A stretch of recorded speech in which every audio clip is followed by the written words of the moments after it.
Hey guys, I'm Jilly. Welcome to my channel Play Candy. I really hope that you enjoy watching this video and I'll see you at the end. Hey guys, this is the enchanted rose that was given to the Beast in Beauty and the Beast, where he had to make somebody fall in love with him before the last petal dropped. So today I'm going to be making a crybaby version of the enchanted rose. Guys, I can't wait to make this. So here is one of my crybabies fresh out of the mold. I need to give her a good clean up, and these are all my other art materials that I'm going to be using. I'm so excited. I've got all these little roses. This is my glass dome that I'm going to be putting my crybaby in once I'm finished. It's got a little LED light that goes on underneath it there, and these are my dark red roses that I'm going to be using the petals from to make my rose, and all my paints. I'm mega excited.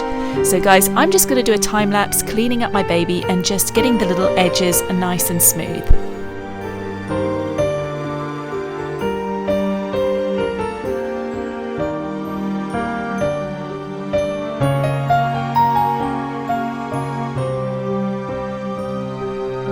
Now that my baby is ready, I'm mixing up a couple of different skin tones and I'm going to start painting her face and her hands. I always give it 2 or 3 coats so that it's got good coverage and we can't see any of the white doll underneath.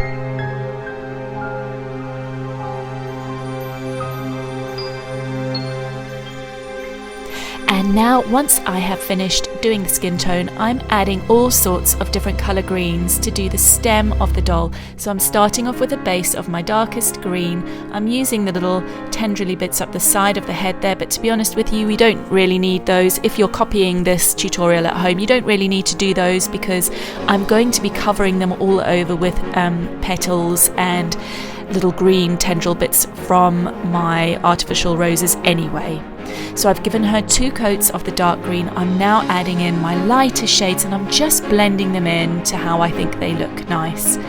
Okay guys, now I've mixed up my paints. For the most important colour, this is the head of my rose. So I've made it to match the petals of my artificial red flowers over there, because this is the head of the rose. It's the most important part we're going to be seeing, and I want to use this red not only for her head and her hair, but also for her eyes and her lips. So it needs to be a really deep shade of red. So after I've done all of this, I'm going to prepare my petals and my little tendrils of the base of my rose, and then I'm going to get to work on her face. So I'm doing a couple of coats of white for the eyes, and then I'm using my mixed up red, the same red for the head as the eyes. And I'm also using the same red for her lips, just so that it all looks the same colour.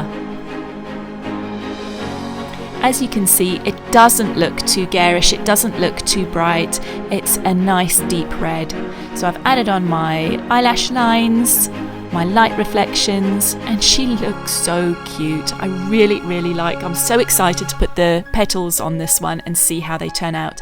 I'm going to add a bit of glitter, clear glitter, to the edges of my petals just to make them a bit more special, and then I will start adding the smaller petals to the top of the head and work my way down with the larger. So here we are, there's one of my petals ready. I'm going to go all the way around with the smaller petals, and then I'll get to work on the larger ones.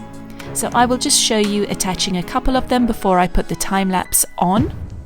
So I'm just positioning it where I want it to go, first of all, quite high up. And I'm just hot gluing these ones into place. So there's my first one. I'll add one to the other side as well, just to frame her face.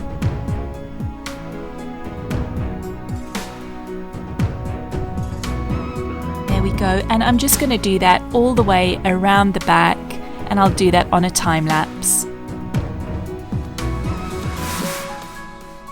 Okay guys, and now that I've added my first layer, I'm preparing some larger petals, and I'm going to just keep layering them all the way around the side of the head, and my petals are getting larger the further down I go.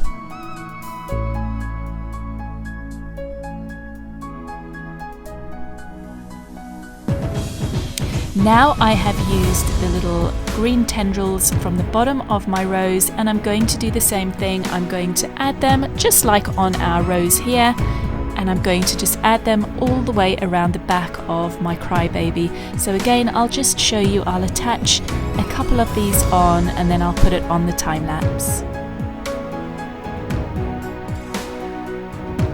So I like to put the first one on to frame the face.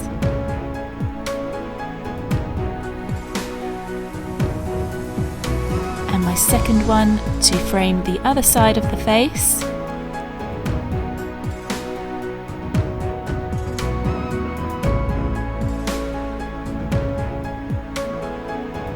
And once we're happy that those are in place, we can get to work preparing the other pieces and just fill them out around the back of our baby.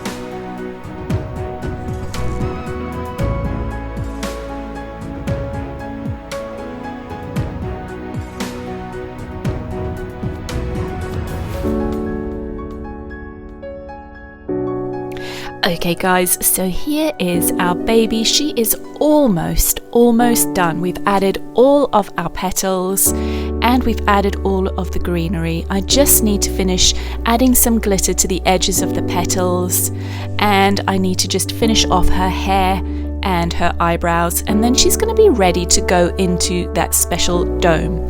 So first of all guys, I'm going to just do her hair. I'm going to add some red glitter. So first of all, I'm putting on some clear nail varnish, and this is just for the glitter to stick onto. So just a quick little coat of clear varnish, and then we'll sprinkle on some of this lovely deep red glitter. Make sure nothing else is wet on the baby, no paint or glue, otherwise the glitter is going to stick into it. And once you're finished doing this, just tap off the excess glitter. And if there's any bits left on her face, just use a little dry paintbrush just to scooch them off. And there she is. How good does that look? She is starting to look like a beautiful, beautiful rose.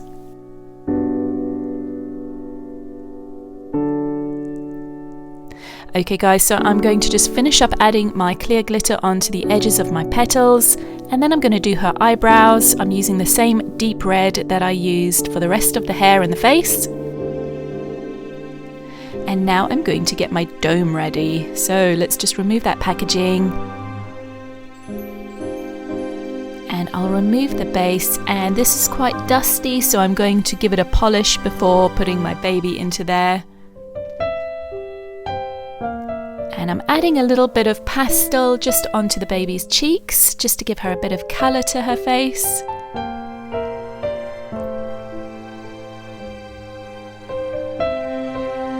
And then I'll just let that glitter dry off before putting her into the dome. So here we are guys, she's about ready to go in, but there's just one more thing I thought of that she needs. A few little dropped petals. So remember, when the beast is waiting for someone to fall in love with him, his enchanted rose starts losing petals as time goes by. So I'm going to just drop some little red rose petals on the base of our dome. There we go. And now I'm going to slip the little lid on top. And there we have it guys. Turned the light on. It's hard to see because now she looks a bit crazy actually in the dark. That wasn't quite the effect we were going for, so I'm going to turn the lights back on slowly, and you can just see how cute she looks with that light glowing. And here she is guys. This crybaby was so easy to make. I hope that you guys are able to follow this and make one of your own. She was super easy to make, but she looks so beautiful, and I'm so pleased to have her in my collection now. Guys, I'm almost out of time. I've got some shout outs coming out. If you guys would like to be in a shout out in one of my future videos, don't forget to subscribe to my videos, to my channel, and don't forget to leave me a comment down below like this, letting me know that you would like a shout out. I want to thank you guys for all your comments. Keep them coming. I love them all, and I really love reading them. I'll see you guys really soon. Hey guys, I hope you enjoyed watching my video. If you did, don't forget to hit the thumbs up button. And don't forget to hit the subscribe button. And if you hit the bell, it'll notify you as soon as I release a new video. Well guys, I'm sending you loads of love for now, and I'll see you all really soon. Lots of love guys. Bye bye.